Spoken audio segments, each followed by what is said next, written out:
क्या इंडिया गठबंधन में दलितों के वोट को लेकर खींचतान है और कांग्रेस समाजवादी पार्टी में ऐसी किसी खींचतान की वजह से सीट पर आपसी किचकिच शुरू हो गई है? सवाल की वजह है इंडिया गठबंधन के पोस्टर बॉय का अब पीछे हो जाना।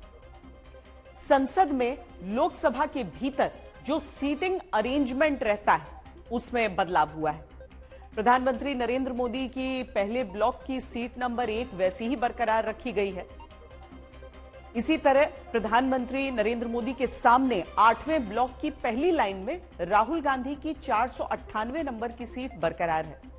प्रियंका वाड्रा को 8वें ब्लॉक में ही चौथी लाइन में जगह मिली है। लेकिन जो अखिलेश यादव और अवधेश प्रसाद अब तक राहुल गांधी के साथ बैठते आए, वहां बदलाव हुआ है। अखिलेश को अब छठे ब्लॉक में 355 नंबर की सीट दी गई है। अखिलेश यादव की सीट तो आगे है, लेकिन अयोध्या से जुड़ी फैजाबाद लोकसभा सीट से जीते अवधेश प्रसाद, जिन्हें लगातार हिंदुत्व की सियासत के खिलाफ पोस्टर बॉय की तरह विपक्ष दिखाता रहा, उन्हें अब अखिलेश यादव के पीछे की लाइन में सीट आवंटित हुई है।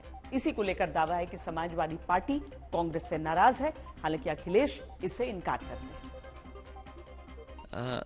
मैं नाराज नहीं हूं, लेकिन जो भी सीटिंग डिस्ट्रीब्यूशन या सीटिंग अरेंजमेंट करते हैं उन्हें यह भी ध्यान रखना चाहिए कि भारतीय जनता पार्टी हर स्तर पे हमारे गठबंधन के लोगों को लड़ाने की कोशिश करेंगी, क्योंकि बीजेपी नहीं चाहती है कि इंडिया गठबंधन के लोग एकजुट हों। तो ये कम से कम इंडिया गठबंधन के लोगों को सीटिंग अरेंजमेंट कैसे होना है, ये कोई बहुत बड़ा इशू नहीं है। ये तो ये है कि हम जब चाहेंगे तब रिजोल्व कर लेंगे। हमने स्पीकर साहब से कहा है कि एक सीट और बढ़ा दी जाए तो अच्छा है। स्पीकर साहब के संज्ञान में बात है और हमें पूरा भरोसा है कि वो बात सुनेंगे। तो आपका डिमोशन फिर कैसे हो गया? पीछे सेकंड रो में आज आप कहाँ? नो, मैं तो आगे बैठा था। हाँ। आज बैठा था, देखिए। No, it is not demotion. तो अखिलेश जी ने बोला आपको कि आप आगे बैठिए। On what basis you are saying that? नहीं, मतलब सरकार के निशाने पर तो आप रहते हैं ना, क्योंकि फ्रंट आपको जो अलर्ट हुआ है सीट वो पीछे हो गई इस बार। नो, पीछे नहीं थी। आज भी बैठे थे, आप कल देखिएगा। कल देखिए आगे सीट हम बैठेंगे। यहाँ माननीय अखिलेश जी हमारे नेता बैठते थे, उसी सीट पे कल बैठेंगे।